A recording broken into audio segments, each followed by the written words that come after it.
Book 2, Chapter 4, How Merlin told the adventure of this damosel. At that time there was a knight, the which was the king's son of Ireland, and his name was Lanceor. The which was an arduous knight, and counted himself one of the best of the court, and he had great despite at Balin for the achieving of the sword, that any should be accounted more hardy or more of prowess. And he asked King Arthur if he would give him leave to ride after Balin, and to revenge the despite that he had done. Do your best, said Arthur. I am right wroth with Balin. I would he were quit of the despite that he hath done to me and to my court. Then this Lanceor went to his hostelry to make him ready. In the meanwhile came Merlin unto the court of King Arthur, and there was told him the adventure of the sword, and the death of the Lady of the Lake. Now shall I say you, said Merlin, the same damosel that here standeth, that brought the sword unto your court. I shall tell you the cause of her coming. She was the falsest damosel that liveth. Say not so, said they. She hath a brother, a passing good knight, of prowess and a full true man. And this damosel loved another knight that held her to paramour. And this good knight, her brother, met with the knight that held her to paramour, and slew him by force of his hands. When this false damosel understood this, she went to the Lady Lyle of Avilion, and besought her of help to be avenged on her own brother. Chapter 5.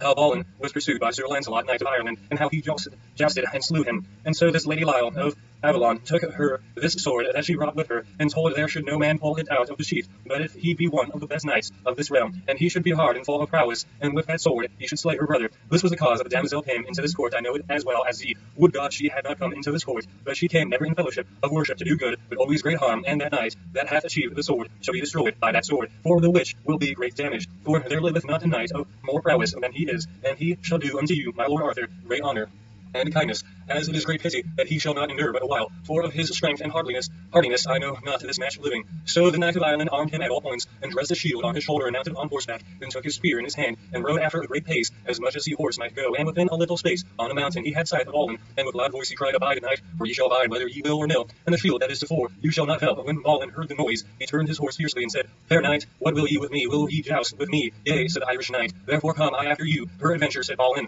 It had been better to have holden you at home, for many a man meaneth to put his enemy to rebuke, and oft it falleth at himself. Of what court be ye sent from? Said Balin. I am come from the court of King Arthur, said the knight of Ireland, and come hither for to revenge the despite ye did this day to King Arthur and to his court. Well, said Balin, I see well I must have ado with you, for that me forthinketh for to grieve King Arthur, or any of his court, and your quarrel is all simple, said Balin. Unto me, for the lady that is dead did me great damage, and else I would have been lost, as any knight that liveth for to slay a lady. Make you ready, said the knight Lanceor, and dress you unto me, for that one shall abide in the field. Then they took their spears and came together as much as their horses might drive, and the Irish knight smote Balin on the shield, that all went shivers off his spear, and Balin hit him through the shield, and Hallbrook perished, and so pierced through his body and the horse's crop, and anon turned his horse fiercely, and drew up the sword, and wist not that he had slain him, and then he saw him lie as a dead corpse. Chapter 6. How the damosel, which was loved of Lanceor, slew herself for love, and how Balin met with his brother Balin. Then he looked by him, and ware of a damosel that came riding full fast as the horse might ride on a fair palfrey. And when she had despised that Lanceor was slain, she made sorrow out of measure, and said, O Balin, 2 bodies thou hast slain, and 1 heart, and 2 hearts in 1 body, and 2 souls thou hast lost. And therewith she took the sword from her love that lay dead, and fell to the ground in a swoon. And when she arose, she made great dole out of measure, the which sorrow grieved Balin passingly sore. And he went unto her for to have taken the sword out of her hand, but she held it so fast he might not take it out of her hand, unless he should have hurt her. And suddenly she set the pommel to the ground, and rode herself through the body. When Balin espied her deeds, he was passing heavy in his heart, and ashamed that so fair a damosel had destroyed herself for the love of his death. Alas, said Balin, me repenteth sore for the death of this knight, for the love of this damosel, for there was much true love betwixt them both. And for sorrow might not longer behold him, but turned his horse and looked toward a great forest, and there he was ware by the arms of his brother Balan.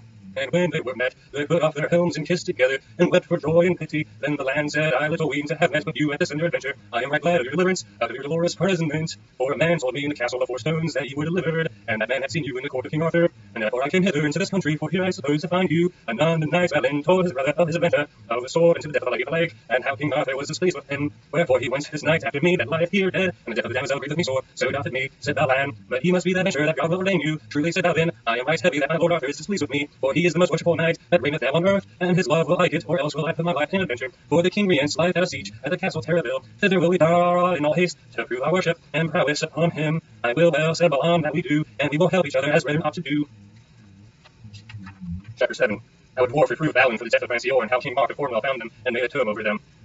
How go we hence, said Balin, and we met. The meanwhile, as they talked, there came a dwarf from the city of Camelot, on horseback, as much as he might, and found the dead bodies, wherefore he made a great doll, and pulled out his hair for sorrow, and said, Which of you 2 knights have done this deed, whereby askest thou it? Said Balin, For I would wit it, said the dwarf. It was I, said Balin, that slew this knight in my defence, for hither he came to chase me. And either I must slay him or he me, and this damosel slew herself for his love, which repenteth me. And for her sake I shall owe all women the better love. Alas, said the dwarf. Thou hast done great damage unto thyself, for this knight that is here dead was one of the most valiantest men that ever lived. And trust well, Allen, the king of this knight will chase you through the world till they have slain you. As for that, said Allen, I fear not greatly, but I am right heavy that I have displeased my lord King Arthur for the death of this knight. So while they talked together, there came a King of Cornwall riding, the which hight King Mark, and when he saw these two dead bodies, and understood how they were dead, by the two knights above said, then made the king great sorrow for the true love that was betwixt them, and said, I will not depart till I have on this earth made at home, and there will be pight, there's pavilions, and sought through all country that find at home.